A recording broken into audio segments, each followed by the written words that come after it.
Shouts out BigSteve.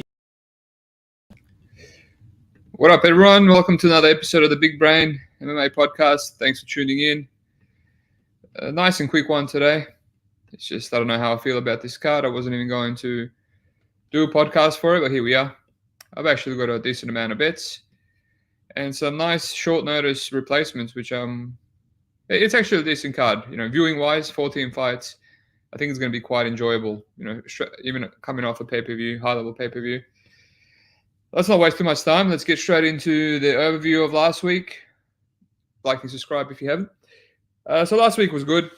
Another solid week for the UFC. You know, there's a bit of a streak going on. I'm doing much better on UFC than I am on regionals. We had Rebecca in under 2.5 rounds.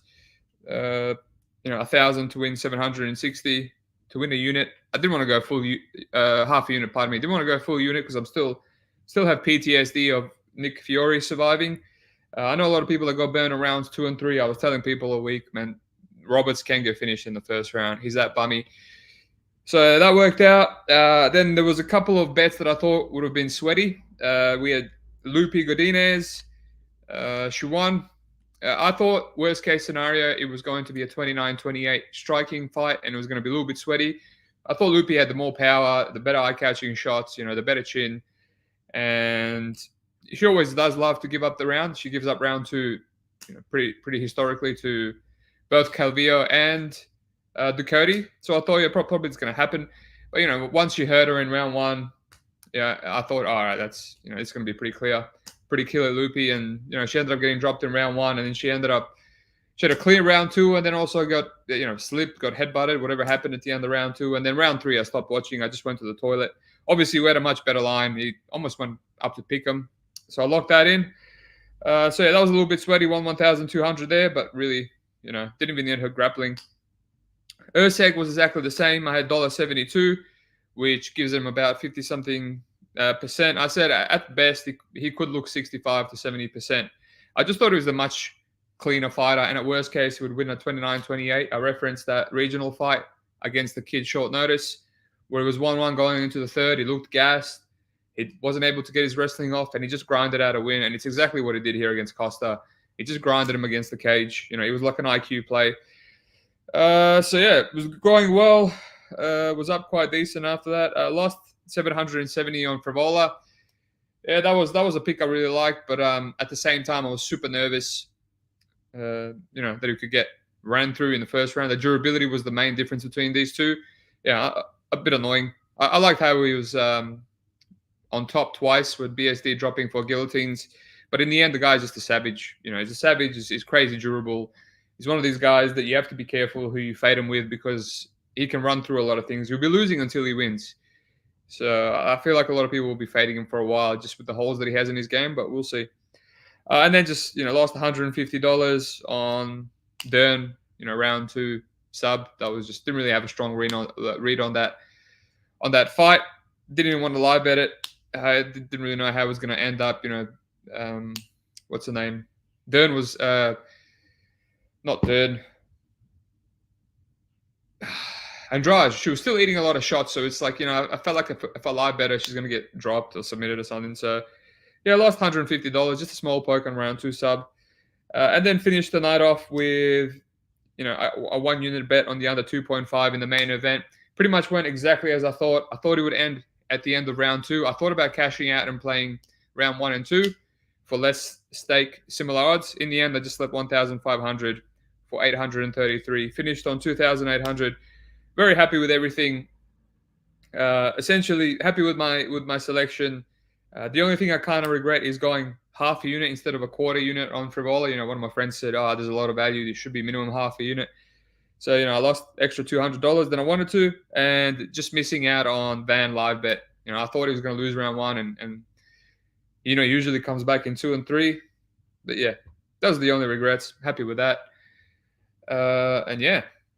We made another 2,000 on the regionals with KSW, so just broke 50,000. I was a little bit depressed a month or so ago when I was on 33. I really want to make 60,000 minimum to make this full-time thing worth it. So jump into Discord. A few more people signed up. It's kicking off. Very sharp Discord, not just for me, but a lot of sharps in there posting their favorite bets every week. It's pretty much money central, just tailing those guys or tailing me and just having a discussion with sharp people back and forth. There's no egos in there. All right, if there was any egos, I would have booted them by now. It's more important to have a good selection of heads rather than me getting $30 a month from that person. So jump in if you want. If not, either way, I'll be putting out free podcasts, etc., etc. Kurt, if you don't listen to Steve, then fuck you. Finally get to catch it live. That's it. Fuck you indeed. Zen Monkey always in here. He listens. How we doing? Will you be fading Brendan Levis in AFPC? It's all about the odds, mate. We'll see. I'll do the tape. If I'm going to tape one fight, it will be Brendan Levis fight. Parky, legend, one of the sharps. Let's get to it, shall we? Christian, Leroy, Duncan, Dennis, Tulian. Short notice fight. I was really close to playing Almeida. I played him in Contender Series. Duncan's original opponent, a world-class kickboxer, durable, 35 years old, but that doesn't matter to me. And he's pulled out, and now Duncan is getting Dennis Tulian, who's a bit of a punching bag, low-volume brawler, salty 11-8 record. It's massively juiced. He obviously wins. What is there to say? I didn't do tape on Dennis. I did tape Duncan. Duncan is just a little bit of a meme merchant. This would be one of his best wins. He hasn't really been anyone good in Cage Warriors. He's got a lot of holes. We've seen it in his debut. The Todorovic fight didn't really play out, so I'm not really rushing to play this juice. If I was gonna bet anything, I would live bet Tulian. I might even live bet this. Hopefully Tulian has some early success while he's fresh, because he does become a gas bag, and then maybe Duncan can come back and meme him with like a knee shot or something. But yeah, pass fight at the moment. Maybe the unders will be good. We'll see. Lucas Alexander, Jack Cerri. This is an interesting line. Lucas Alexander, he had massive issues on the regionals with physical guys, people that were taking him down, taking his back, submitting him. I did bet Joe Anderson Brito, who we'll talk about later, by sub plus 300 against him, and he just ran through him, showed that weakness again. And, then he beat a retiring Ocho Peterson, who gave up on himself halfway through the fight. And now, he's a gigantic underdog against against Jack Cerri, who is a tiny lightweight. He on road to UFC, he's weighing 153 pounds. So he's weighing 2 pounds under, which means he's not cutting any weight at all, and he's not even 70 kilos. So he's finally dropping down to featherweight, which is his proper weight class. And, up at lightweight, he's dropping these fools. He's knocking out One Bone King. He was a decent underdog to him. He sparked him with one punch. And he can be a bit reckless, but he's athletic, he's powerful, he's a strong kid, and I'm sure that power is going to carry down to featherweight. So, good luck to everyone laying the massive juice on this Alexander guy who hasn't proven anything. His best win is a broken forearm win over Jacob Kilburn, and a decision over Ocho Peterson, who's always been awful. But yeah, I'm really close on Jack Cerri, as an underdog. Finally at his proper weight class. This is not a short notice fight. Yeah, I mean, most likely, the danger here is Lucas, dances around him. He's a lot more technical. Jack is a little bit too sloppy, like too much aggression. But all I had to see was him going for takedowns against that Singh guy in his first road to UFC. So he's capable of it. He's capable of wrestling. He wrestled for 3 rounds, and then he landed a spinning back fist KO. So can he do it for 3? Probably not. I don't really think so. It's hard to trust him. That's how I haven't locked anything in. But this line, it's gotten to a point where I just want to put 200 on it. Not even a quarter of a unit. Just put something on it so I don't have FOMO when he inevitably wins. He's got all the finishing upside too. So it's Jeko or pass, no brainer. Like my boy Grobar CK says, there's no way he covers this line. I mean, this is our recency bias because of what Jubilee did to Jeka, but that was grappling. That was grappling domination. He's fighting a kickboxer now, a negative kickboxer that's going to skirt on the octagon. So yeah, easy dog or pass. Alrighty, Charles Johnson, Rafael Esteban. This is my first play of the night. I played Esteban a bunch of times already in the UFC, and every single time he's fell off. Pardon me. It's fallen off, so hopefully he makes it to the octagon. Yeah, he's a pressure guy. He loves to go for takedowns. His control is not the best because he prioritizes ground and pound, which is good. It kind of nullifies the control versus damage scenario because he actually does a lot of damage on top. He goes for arm bars, he goes for backpacks. Pretty sure he's a black belt. But yeah, I love his ground and pound. He breaks a lot of these guys with his constant cardio and pressure. Yeah. And, we know what Charles Johnson is. This guy, he loves to teep kick. He loves to get his kicks caught. Death by 1,000 cuts. Allergic to stopping takedowns. Can't stop any takedowns whatsoever. He's a bit of a dummy, but he has good cardio. He has good get-ups, and he has elite submission defense. I'll give him that. I looked into it deep against Jimmy Flick, who took him down twice, by the way. He does have elite submission defense. So how I see this fight going is I think Esteban will hit takedowns, right? Even though his wrestling's not amazing. When he locks his hands against the octagon, that's his base takedown.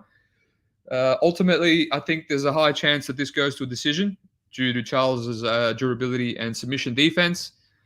And, him not being able to hit hard. I think Rafael can match his cardio. Even when he's kind of looking gassed, he pushes through. I think he's one of those guys that has elite grappling cardio as well. I think if this does go long, it could be potentially a close back and forth fight where Charles might have the slightly cleaner striking. But I do like the fact that Rafael comes forward, he pressures, he throws a lot of striking volume himself. He's got a teep that he uses to close the distance. So it doesn't just pressure and look to grind on you, with no output. He throws a lot as well. He was hurt in LFA at the end of round 1. He got a bit sloppy against his kickboxer. I'm sure a lot of people are going to reference that, why they're playing Charles Johnson.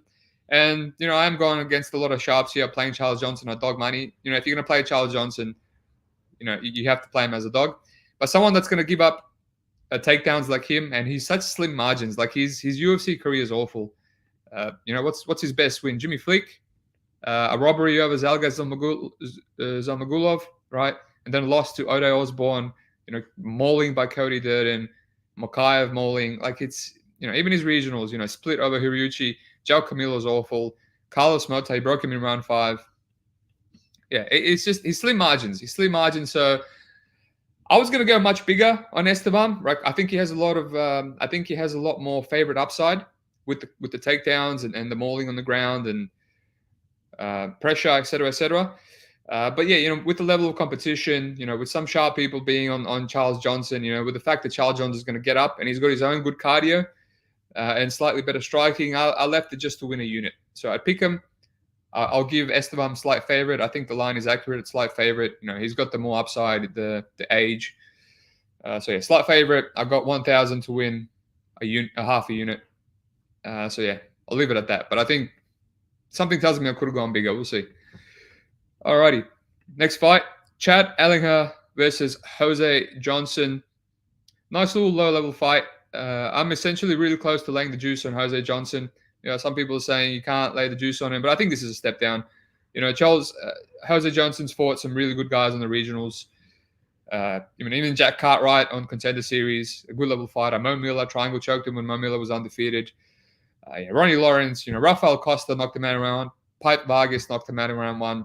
He's fought the who's who. Armando Villarreal, obviously, Grapple left him, but that was 5 years ago. Levi Moles. These are really good fighters. Demond Blackshear in the UFC. And now he's dropping down to 36-year-old Chad Ellinger, who I know this guy well. He's kind of like Jose Johnson, who we just spoke about. His career is a little bit lucky. You want a really close split decision to Mui Gaffarov, who barely trained for that fight. I talk about that every time I break down Gaffarov. He had COVID, and then he just rocked up with no camp, and still almost lost. He's just short. He's not physical. He comes on strong. I'll give him that. He does have really technical striking. He has a mean uppercut. He has a nice counter right. Maybe he catches Jose Johnson with that. That's how Johnson was knocked out against Mana Martinez. But I haven't seen any chin issues from Jose Johnson in any other fight. Maybe someone can tell me. Jack Cartwright hits hard. I looked against Costa. I looked against Vargas, McIntosh. I was trying to see someone else hurt him just so I can cover that aspect of Chad's game. But yeah, he's small. He can be taken down himself. I know a lot of people say Jose Johnson is awful wrestling. He does, but he's a great scrambler. He's improving. He's got good submission defense. He gets up. He gets on top. And when he gets reversals, he throws ground and pound, right? That's why he beat the guy in the Contender Series, Jack Cartwright, because he was actually throwing ground and pound, which is what you want, right? So, I think this is he's got more power as well. Chad also is pretty durable. I haven't really seen him hurt much up until he fought Alatang, and getting 30-27 by Alatang is it's a bad look. Alatang was hurting him in rounds 1 and 2, busted him up, and then when he started to use his wrestling, he just mauled him. And 1-1 going into the third against Jesse Strader, not UFC level. So yeah, he does come on very strong in round 3. A lot of round 3 knockouts. I think he's got good cardio and he's got heart. And he gets his reads, and then his counter striking becomes even better. But I mean, he's a 7 reach disadvantage here. Mana Martinez, who knocked out Jose Johnson, he only had 1 reach difference. Can Chad even reach him with his little tiny hands? I remember every time I bet the unders, and I got this little small fighter, and they're always missing by like an inch. It just pisses me off. So yeah, I'm thinking of laying the juice. It's better than -200 Jose Johnson. I give him 65 to 70%. If I give him 70%, I think his only path to lose here is to get clipped, maybe in round 3, and get finished. But I think Jose has the better striking, the length, the more power. If they start grappling, all Chad has the guillotine. And he's old. So yeah, I don't want to talk too much about it. That's where I'm leaning. Haven't locked it in yet, but I'm really close. And I'll also consider the under. Really surprised at the under being a pick'em. I thought it was going to be like Chalk City, 2 finishes. But yeah, Chad is durable. I think a lot of the finishing upside is on Jose's side, so we'll see. Moving on to a really good fight. What do we got? SC for all. How are you, sir? One of the Sherdog boys. Haven't been able to get on Sherdog. I'm sure you can relate. Bloody maintenance. Not that there's any sharp people left on Sherdog. It's just a lot of bums on there, but it's good to have discussion. Jose, big AF for the weight class. The size difference will fuck with Chad. Look, this is his fight to lose. If Jose loses to Chad, that's sad. It's quite sad, and I'll look like I have egg on my face. Parky, I'm not a juice better, as you know. I feel like Chad Johnson can win this on a bad day. Yeah, Parky's one of the dudes that betted him as well. Hopefully you don't mind me saying that, Parky. He's a sharp man. Parky's essentially allergic to juice. And, yeah, if he's betting a -200 or close to -200, he's confident.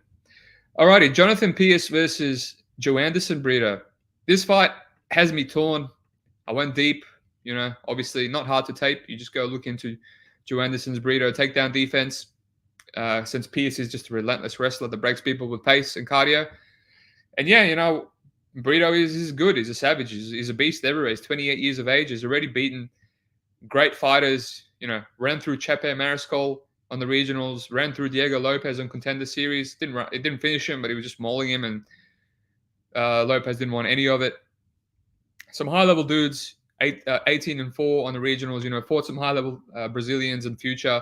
9-0, guillotine chokes, round 1 KO. He's got power, he's got guillotines, he's got back takes, rear naked chokes.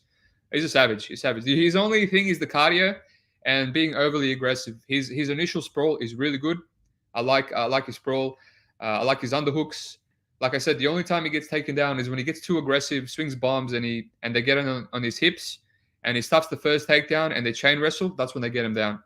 Once they get him down, that's what the concern is. He's kind of gives up top time. He can get up, but he gives up some stuff. Bill Algeo, not the most physical guy, but I've come to respect Bill Algeo. Really regret not playing him against Hernandez in that last one. I went deep and I seen that despite being a bit noodly, Algeo has really good wrestling.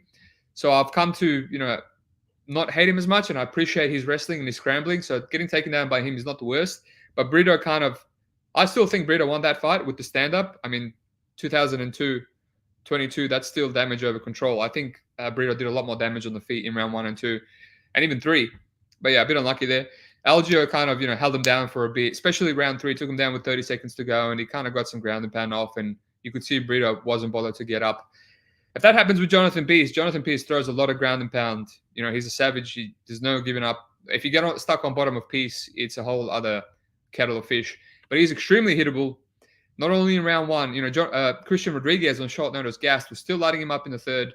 He always puts his head in guillotines. He got his back taken by C-Rod again. A lot of people saying C-Rod is better than Brito. The jury's out on that. I doubt it. Especially short notice Rodriguez against the prime Brito on all the juices. If Jonathan Pierce gives he looks extremely hard to sub. I'll give him that.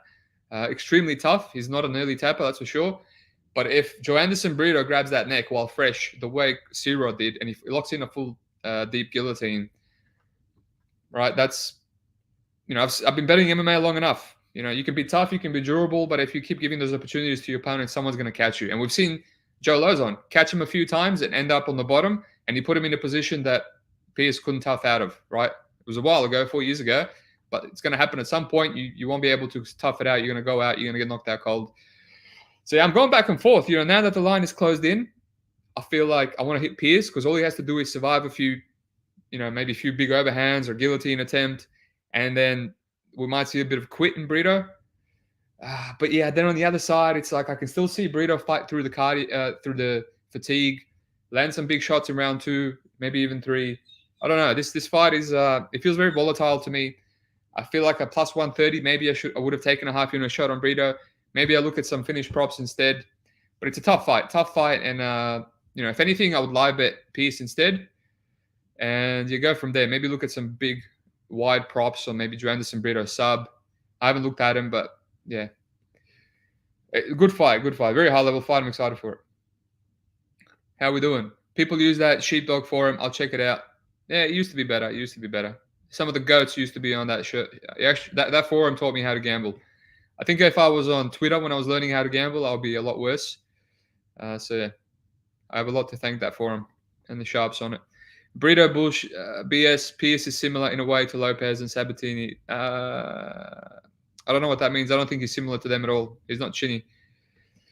FIFA Gaming, Talbot over 1.5 because he's a bit of a slow starter. Yeah, I'm thinking we'll get to that fight.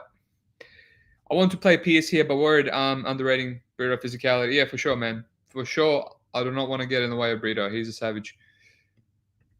Alrighty. Mick Parkin, Kyle Machado. Didn't take this one at all. There's no rush. The line's not going anyway. Parkin is a juice. I already know I'm not going to be playing him. Maybe look at some overs. I didn't even see the Kaio Contender Series fight because I was in Europe. So, yeah, let's move on. But Parkin's decent, and I regret passing on the slight dog against that bum, Pogues. Alrighty, let's move on to the fight that I actually did play. Lucy Pudilova versus Eileen Perez. So I have some Eileen Perez at Pick'em. It wasn't an easy click, I'll be honest. Just because, they kind of have some similarities. Lucy also is gritty. They're both gritty, tough bitches. And, Pudilova will also go for takedowns, and, she's aggressive on top, blah, blah, blah, which is Perez's game. But yeah, going deep into it, us obviously, I didn't look at Lucy Pudilova's first UFC tenure. I mean, I did watch all those fights live. I wasn't a casual even back then, and obviously she was getting grinded out. But what I did look was her octagon, and Cornelia Holm. She's a chick that loves to grapple. Awful physicality. She took her down in round 1, and Pudilova couldn't get up. And then round 2 and 3, she stuffed the takedowns and 1 via striking. I watched the fight against Talita Bernardo, who we all know Talita. I faded her against Miguel Viviani when she came in and knocked her out cold. She's a good jiu-jitsu fighter, and she just blanketed her for 3 rounds. So after that, there's not much footage of, Pudilova on her back, right? All we have is her losing to Jocelyn Edwards, who has awful takedown defense. And I could just imagine if Eileen Perez got the same matchup, she would have mauled her. She would have looked like the last fight against that chick that retired, that she mauled, right? That line closed in a minus 200. I wasn't really interested. You can say she covered, right? I mean, there was barely any sweat. The only sweat that we seen was, that girl getting up and then Eileen kind of looking gassed, but she just brought her back down to the ground. So yeah, I'm definitely going to keep my action, even though it wasn't easy to pick him. I gave Eileen slight favorite due to being more gritty and having more the better wrestling and the better offensive wrestling and the better defensive get-ups. There was some red flags against in her debut in the UFC where she got submitted against Eggers, but she still wrestled up, and I haven't seen Pudilova wrestle up. That's my issue here. So I just think Perez gets ahead in a back and forth gritty fight. The big concern is if Pudilova gets up, I like her straight punches better, and if she starts to pressure Perez, might be a bit of an issue. But yeah, Perez is at a better gym now. She dropped to a natural weight class. I foresee some good improvement from her, now that she's in Goat Shed America. So, yeah, I mean, now that she's minus 200, I'm definitely going to keep my action. I'll probably arb out a little bit. But, yeah, I'm not overthinking it. I think Perez is better at what she does. And we've seen Purova lose many fights with that game plan. Alrighty. Let's address the comments and we'll move on. Andrew Vizak, Breo ground and pound is nasty. It sure is. SC for all, Steve. Who did you take on the Derna Dredge fight? I had to buy out of my Dern bet after round 1. I said I only played round 2 sub for Dern. That's usually when Andrade gets subbed. I thought she was going to have some, good spots in round 1 and then probably get caught. But I didn't have a strong take, $100. I didn't want to play the juice. I didn't want to play the juice in the under. I didn't feel comfortable playing Andrade, the way she's going, how hittable she is. So I didn't have a strong take on that fight. I feel like a bit of a square missing out on Andrade. Dog money, but I mean, watching that fight back, too volatile for me. The Meta Human Project. I've been lurking Sherdog for years. I remember Sadistics the GOAT. Best MMA better I ever seen. You know what, mate? Me and Sadistics are besties. We talk every day on Discord. He is one of the GOATs. I learned a lot from him. But yeah, I do consider myself better than everyone now. That's all I'll say. But all respects to him. He still does a lot of things better than me, which I'm envious of. Right, I'm always learning. Danny, my boy Danny, with Pepe from Wish profile pic. Don't really get the love for Pudilova. Line getting silly though. I mean, the love is it's dog or pass now. It's low women's MMA, so I can't fault it. Let's move on. Nicholas Mota versus Trey Ogden. I have another play here. Now this one I'm having some cold feet on, but I'm going to keep it regardless. I have a unit on Nicholas Mota when he got up to the $1.80. Almost a pick him. I'm a bit puzzled by this. Maybe someone can tell me why the Samurai Ghost has received a lot of action. And don't tell me because Mota is chinny, because Trey Ogden couldn't bust the grape. Right? So, I've known these guys well. I take Mota again, and I'm seeing him lighting up Manuel Torres, who has a, typical Mexican iron chin. And I'm just saying to myself, at this point, Trey Ogden will be knocked out by now. I know he's never been knocked out.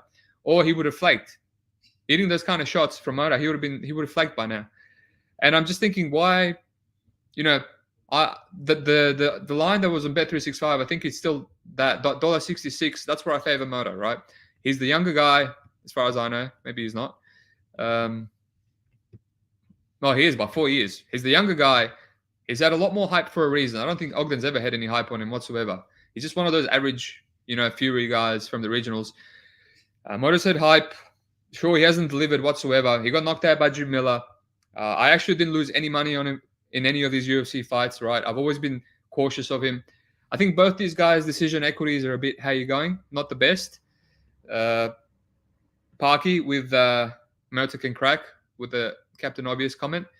Yeah, both of their decision equities are not the greatest, right? Mota kind of, if he doesn't knock you out and if he doesn't have big moments, he kind of starts to slow down. His volume kind of tapers near the end, and he can be a little bit hittable himself. Trey Ogden, I mean, his decision equity is always jab, leg kick, be super technical, be super negative, don't take any risks, be happy to lose a 30-27, and look to mix in a takedown. All right, that's his equity. And somehow you beat Zellhuber with that game plan, Daniel Zellhuber. I bet Ogden live when he was 2-1 up, but I didn't touch that fight. But this is the guy that got broken. He got outstruck by Jordan Levit. Jordan Levit was destroying him with his weak-ass leg kicks from southpaw, and Ogden didn't do anything. And then in round 3, going 1-1 into round 3, Jordan Levit made Trey Ogden panic shoot. He was pressuring him, and he made him panic shoot. He's just a bum, right? He lost 30-27 to Bahamondes. He never got out of first gear. He didn't want to get hit. He didn't want to get cracked. Bahamondes has awful defense and not the best chin. He could have hurt him. He could have sat on a punch. That fight was there for the taking, and it's just a pansy. So I taped this fight, and I went deep. I didn't want to, but I went deep because I'm like, all right, let me just double-check what Mota's takedown defense is like, and then this is a play. Right, he's got all the finishing upside. He's got the KO power. He's chinny, but Ogden's not really someone that's going to hurt him. If he does, so be it, then his chin is beyond repair. And I finished the tape, and I'm like, he's got solid takedown defense. He stuffed a bunch of takedowns from Gianco Franca, prime Gianco Franca, 2015, when he was 23 years of age. He's 30 now. He stuffed a couple takedowns from Lorium Contender Series, couple from Jim Miller. The only way he loses if Trey Ogden weasels out a decision with some takedowns and some strikes, and he doesn't get bonked, or he doesn't have Mota doesn't have big moments. But this should be, how is Mota not 60% here? Right? Someone that's not Clint diehard MMA podcast, some bum. Someone tell me what the path to Trey Ogden is. 34-year-old Trey Ogden that just flaked to Jordan Levit. And yeah, tell me. Because I'm feeling a little bit sus about it. The line's not moving at all. Like, maybe I'm wrong. But this seems like a levels fight. I think Mota is clearly levels above Trey Ogden. But we'll see. We'll see. This could be a close decision, but we'll see. What do we got? Grobart CK. Ogden has 0 power in his punches. Watched his UFC fights, 3 times speed. Didn't see shit. I don't know why people respect him so much on the feet. It could just be recency bias to bloody Zalhuber weasel. Danny, Mota all day. Will Andy more eye-catching shots. Man, the boxing difference here is just mad. Massive boxing difference. Let me just check the 70 to 72. The reach is not even that big. But Mota's speed is just massive. Parky, you were convincing me to jump on Mota. I mean, do your due diligence, mate, and tell me. I don't know why this line's not moving. It's one of those recency ones where, Mota has a bad chin. But it's like, those are the best shots. That's why the lines are always so good. You fade the guy that doesn't have the power to take advantage of those chins, right? Trey Ogden by fainting, check hook. Yeah, that's his path. Alrighty. Uroš Medich, Mike Tip, or Obai. Now, as everyone knows, I'm Serb, and I love that beautiful plus 200 I hit on Medich when everyone was piling on Semmelsberger last time. All right, it was a beautiful, beautiful cash. And now I wasn't even going to bother taping against Parsons. Our line was too juicy. I think my boy got shafted here, getting Maribek Obai on short notice, a grappler. Loves to push the grappling pace. I still have those questions about Medich's grappling. I think Medich is a beast, especially at welterweight. As soon as I seen the interview where he says he feels at home at welterweight, I laid that price on him as an underdog. But here this guy's got good striking and he's got good grappling, and obviously the public has already steamed him to a massive favorite, close to minus 200. Yeah. I mean, it's tough fight for Medich. I haven't done tapes, so I don't want to go deep and give my opinion. But I know this guy well. I taped him super deep to see if I'm going to hit his under 1.5 rounds in LFA in his last fight, not even a month ago, 3 weeks ago, against the bum Hayward Charles, and he sparked him with an uppercut at round 2. So I didn't catch that under there because I hesitated. But yeah, he fought Jalen Turner, who's a massive chinny dude, and he just mauled him with wrestling, and he had the cardio to do it. So I don't know what his chin's like. Maybe someone can tell me what his chin's like, because Medich is a savage and he hits like a truck. Maybe he's gonna maul Medich, and Medich can come back, knock him out in 2 or 3. So I have to look into this fight. But this is a great fight. Great fight. I'm excited for it. I'll be rooting for my boy, and I'll go deep to see, will I fade the public again after all this juice. I do know that Obai, one of my sharp friends, Scrap, he says that Obai is usually, he weighs in under the welterweight limit. He was considering dropping down to lightweight, so that could something to take in consideration.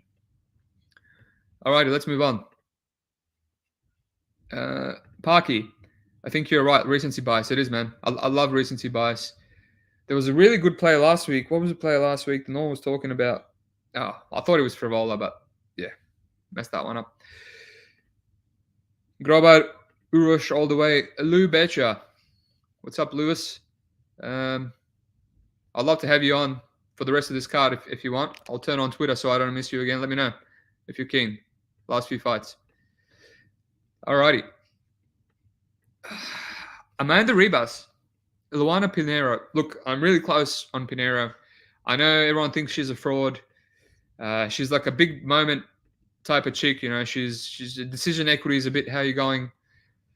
And, she just has big bombs in her hands, and she kind of slows down and she waits for the right moment to steal rounds. But end of the day, she won a clear unanimous decision over Sam Hughes. Say what you will, but Sam has got the cardio, the durability, and she had what it took to win that fight and, to break someone with bad cardio like Panero, and she couldn't. She lost 29-28. Maybe that was Sam's fault for not pushing the pace like she has in some other fights, but she was obviously scared of the power. All right. Waterson as well. A lot of people saying they got robbed.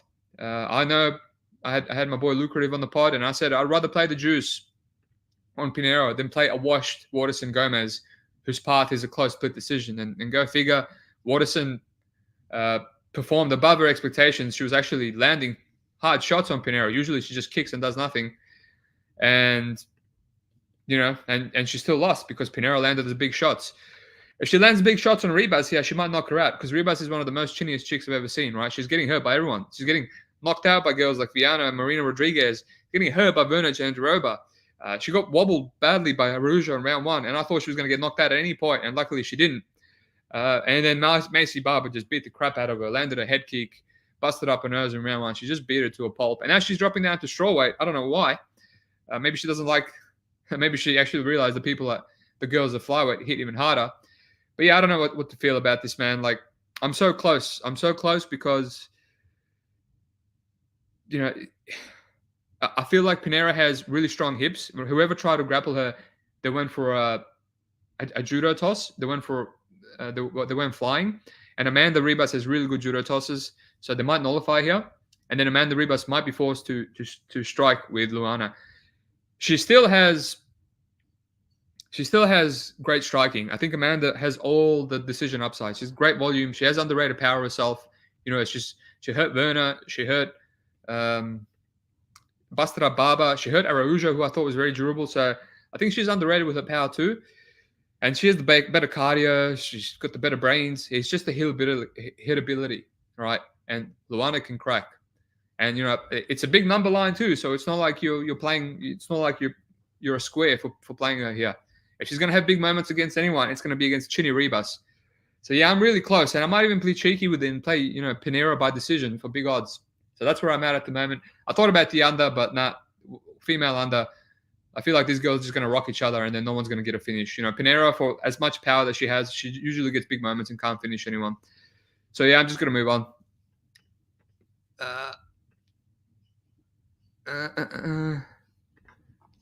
Let me just check some comments. Lou Betcher sent me a comment, but it's he's not actually, he hasn't responded to my request. What do we got? Reba's down to 115. Speed of Lana could be an issue too. That's what I said. She's dropping down again, which is weird. Mota midget is the only downside. You know what? I thought he was a midget too, but him against Torres, he looks big, man. He looks jacked. Mota is someone that used to be undersized on regionals. So he's put on a lot of muscle. She was pretty lucky against Sam Hughes, getting smoked in round 2 until late knockdown saved the Reba's pace. Well, that's what I mean. She's really good at getting her moments. She wasn't getting smoked. She was just getting out leg kicked and out volumed bit by bit. Like, Reba's defense is awful. It's awful. Like, she can't. There's no punches that she hasn't blocked with her face. What else we got? Alrighty. Peyton Talbot, Nick Agari. I'm not going to bring this fight up. I think Talbot is good. He still has a lot of holes. He can be taken down. He gives his back up a lot. He can be kind of grinded on, but he has great get-ups. Big regret passing on his money line. And Nolan on that first episode of Contender Series. That was the one episode that I was just really happy with a bunch of money lines. But obviously I was flying to Dubai. And when the line on Talbot came back in, I missed it. I think he cracks hard. He's a tough kid. He's got power. I think Nick Aguirre, he's fought nobody. He got mauled by Dan Aguero, who I don't think he's the best. Yeah, I think I'll look at some Talbot rounds 2 and 3. Someone asked me about the over 1.5. It's too juiced for me. I saw Talbot almost get an armbar on one of the dudes, Reas, that was grappling him. He could be live for that here. He's young. He's one of these guys that seems to be good everywhere. Maybe jiu-jitsu's leveling up. I don't rate Aguirre whatsoever. So, yeah, I'm just going to look at 2-3, and if it loses in round 1, so be it. I'm going to have really small stake on it, so I won't be as upset as I've been before. Like, if I bet Rebecca rounds 2 and 3 against Roberts, then I would be upset because I knew Roberts is live to die. Cool. Let's move on. Jordan Levit, Chase Hooper. Right, Jordan Levit, the public dog of the week.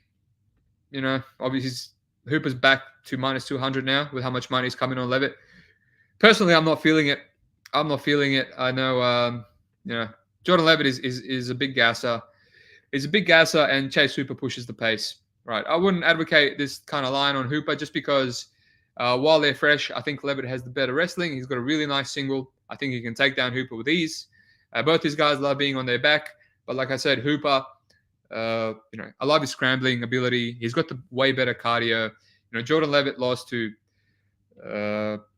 that Peruvian guy, what's his name? Perez, because he just cardio died in rounds 2 and 3, and his get-ups just started to get really bad. He looked like he was gassing against Sales as well until he got the inverted triangle.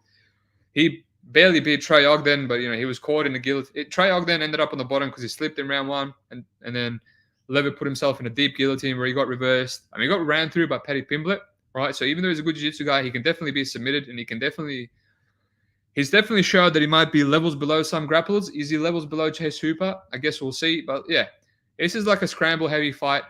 I'm really excited for it in terms of grappling. If you're a grapple guy, Chase Hooper's a guy, and these two, great matchmaking. Yeah, I just think down the line, Levit will have some top time, and Hooper's gonna.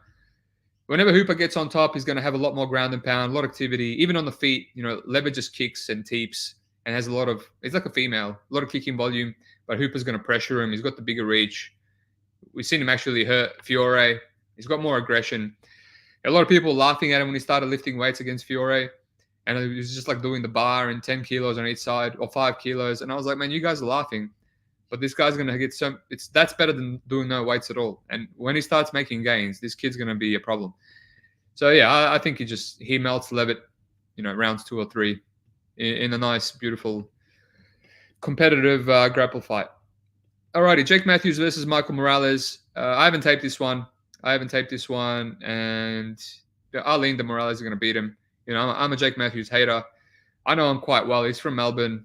He's literally probably...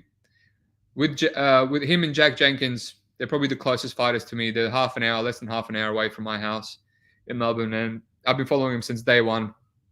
He's always been overrated. The UFC's been pushing him as a really young, Australian guy when they were trying to push the market. He always gets bums or decent guys, and he always drops the ball when he gets a decent guy. I think this is a step down for Morales from Max Griffin. I think Max Griffin beats Jake Matthews as well quite easily. Michael Morales might have a bad round 1, might lose, but he's going to come back and win. This kid's a savage. He's got a lot of physical advantages. He's got power. He's got the reach, and he's got the grit and the durability that Jake Matthews doesn't have. So let's move on. Maybe I'll put him in a parlay piece by the end of the week. Let's see. I'll see how square I feel. Another fight that I didn't really do much tape on, to be honest. Brendan Allen versus Paul Craig, the main event that we all wanted. I'm excited about it. It's a weird, funky fight. I love Paul Craig fights. Paul Craig, I got a soft spot for Paul Craig when I was a bit more of a casual, and I was betting, and I taped Paul Craig's regional, and I'm like, oh man, this guy's a savage. Look at all the triangle chokes he's getting. This guy's got the best, guard in the UFC. And then he comes in and has a back and forth fight with Frankenstein and gets a submission, and I was like, all right, this guy has a lot of holes. And back then he was a high school teacher, and I think he's leveled up so much in the UFC. He's respect to him. That last second submission of Ankalaev. I'm glad he won that because he would have been cut after that, and we've got to see a development of him. And I think he's UFC level now. It's just a cool trajectory of his career.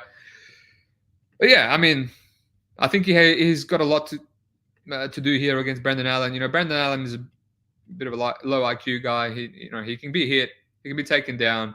Both these guys can easily be taken down, but I think Craig is a lot worse. He welcomes people to jump on top of him. He can submit anyone. I have to go deep to see, can he actually submit Brendan Allen, who's literally never been submitted. He has, but Trevin Giles back when he was 20 years of age, right? That's his only submission, and he was mauled by Fluffy Hernandez for 5 rounds in LFA, and he jumped. It was rolling with Kevin Holland, Tom Breeze, and I think these fights are probably it's gonna look something like that. Paul Craig's gonna give no resistance on bottom. He's gonna end up on bottom trying to go for a triangle choke, and he's gonna let Brendan Allen get on top, and Brendan Allen's gonna be a savage and just pound him out like he did to Tom Breeze, or maybe he's a bit more patient with against Andre Muniz and then do it later on in the fight because it's a 5-rounder. Sometimes he has good IQ. You never know with Brendan Allen, but I think he has one of the best rear naked chokes in all of UFC. The way he locked it in against Jotko. I remember telling people on my podcast he might even submit Andre Muniz, and he did it in rounds 3. That rear naked choke is elite. So I'll do some deep tape. I want to see, do I want to play the under 1.5, which is a pick'em now? I'm kind of leaning some Brendan Allen KO. Maybe inside the distance. Yeah, I'll do deep tape. I'm not going to rush it. It's one of those weird fights. Yeah, great. My thing just froze. I don't know if people can hear me, but this is great. Just as I was about to finish the podcast. Oh, hurry up, you fuckers. All right. Well, anyway, thank you for listening. That's about it. I can't see anyone. My thing's frozen. If you can't hear me, unlucky. I'm going to go over my best bets. My best bet, obviously, I have Perez, I have Esteban, I have Mota. I can't even see my thing. I'm going to say Esteban, and I'm going to say Mota. Right, Perez, it's gone now, so no one can really tail it. But what else? What else? I'm going to give you something else that I'm going to lock in. Mota, Ogden, Levit, Hooper, Jeka, Reas, Panero, Breo, Perez, Purova, Almeida, Duncan. Yeah, I don't know. I'll give you Mota as my best bet. Mota as my best bet, and yeah. But and Jose Johnson. Jose Johnson is the best bet. I'm going to lock that in. Right, so Mota and Jose Johnson locks. Put a mortgage on it. Like and subscribe. Join the Discord. Apologize about the freezing, and I'm going to reset now. Thank you very much.